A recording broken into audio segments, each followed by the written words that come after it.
Today, we continue with Exodus chapters 25 through 28. I will read key passages and I encourage you to read the full chapters on your own. The full reading reference is provided for you below. Now we shift into something deeper. God has delivered them. God has spoken to them. Now God will dwell among them. This is the focus. In Exodus chapter 25 and verse 2, God says, "Tell the Israelites to bring me an offering." But notice, this is not forced.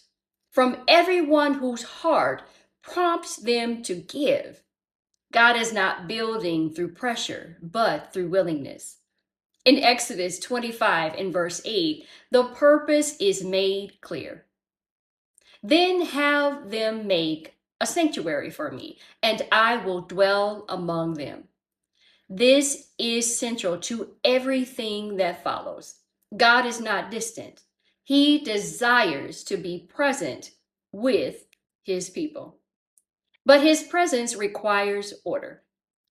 Now, in Exodus 25 and verse 9, he says, "Make this tabernacle and all its furnishings exactly like the pattern I will show you."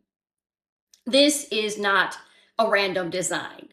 It is intentional, also detailed and revealed. Now, the ark, the center of presence. This is where we are now. In Exodus 25, 10 to 11, the ark of the covenant is introduced. Acacia wood, overlaid with gold, human structure, covered in divine purity. Inside the ark, revealed later, will be the testimony, the law, the sign of provision, the sign of priestly authority. In Exodus 25, 17 to 22, the mercy seat is described, two cherubim facing each other.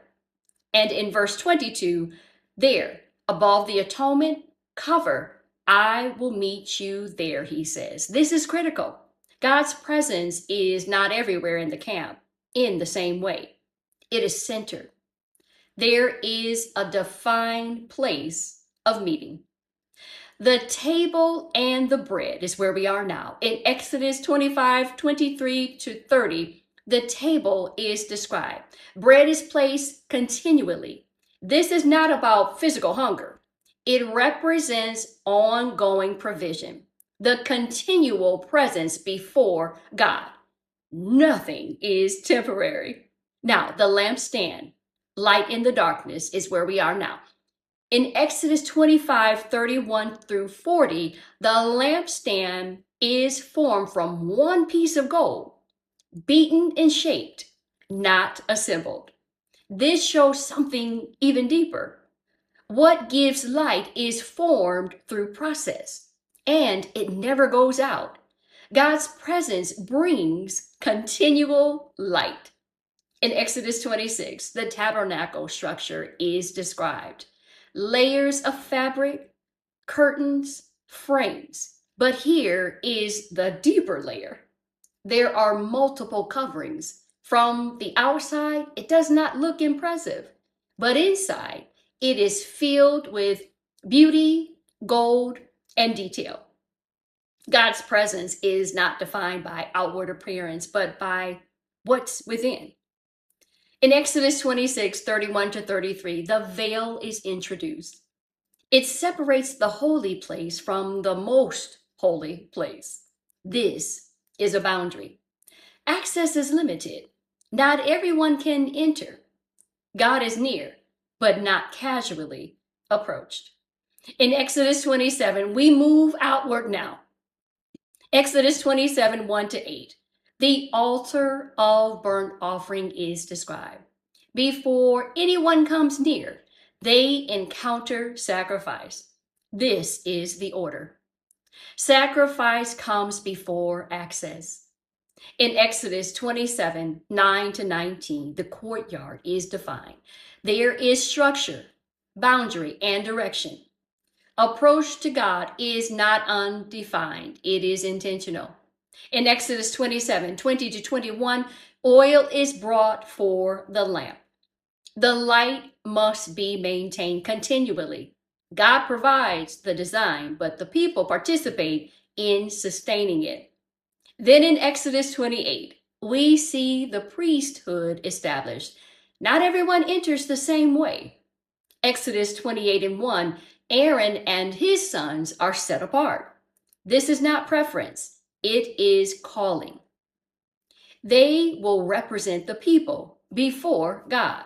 Now, the garments and the meaning in every detail. This is where we are now. In Exodus 28 and verse 2, it says, make sacred garments to give him dignity and honor. Y'all, these are not just clothes, they carry meaning. In Exodus 28, 6 to 12, the ephod includes two stones on the shoulders, each engraved with the names of the tribes. This means the priest carries the people before God. In Exodus 28, 15 to 21, the breastpiece holds 12 stones, again, each representing a tribe, but this time over the heart, not just carried, but held close. In Exodus 28 and verse 9, Aaron shall bear the names over his heart. Representation is both responsibility and care. In Exodus 28 and verse 30, the Aram and Thummim are placed inside. These are used for decision making before God. This shows guidance is not self-generated. It is sought from God. In Exodus 28, 33 to 35, bells are placed on the robe so that the sound of the bells will be heard. Now, this is sobering. His movement before God is marked. Nothing is casual in God's presence. In Exodus 28, 36 to 38, a gold plate is placed on the forehead, holy to the Lord. This is identity, set apart and marked, consecrated. Now, what do these chapters show us? They show us God desires to dwell among his people. Exodus 25 and verse 8. God's presence requires intentional design and order. Exodus 25 and 9. God meets people at a defined place. Exodus 25 and 22. Access to God requires sacrifice. Exodus 27 and 2. God's presence is layered, revealed, and progressively. Exodus 26 and 33. What is outward does not always reflect what is inward. Exodus 26. Representation before God carries weight. Exodus 28 and 12. Holiness is not optional, it is required. Exodus 28 and 36. Connection across scripture now. God dwelling among his people in Exodus 25 and 8 connects to John 1 and 14. The veil in Exodus 26 and 33 connects to Hebrews 10, 19 and 20. Sacrifice before access connects to Hebrews 9 and 22. The priest carrying the people connects to Hebrews 4 and 14. Holy to the Lord connects to 1 Peter 1 and 16. And God's ongoing presence connects to Revelation 21 and verse 3. Now, I encourage you to read chapters 25 through 28 in full. Y'all, do not rush through the details. Every measurement, material, and instruction reveals something about God. Notice this shift. God is not only leading them, he is establishing how to live with him. This is not just structure. It is access, it is holiness, it is relationship on God's terms. The story continues tomorrow.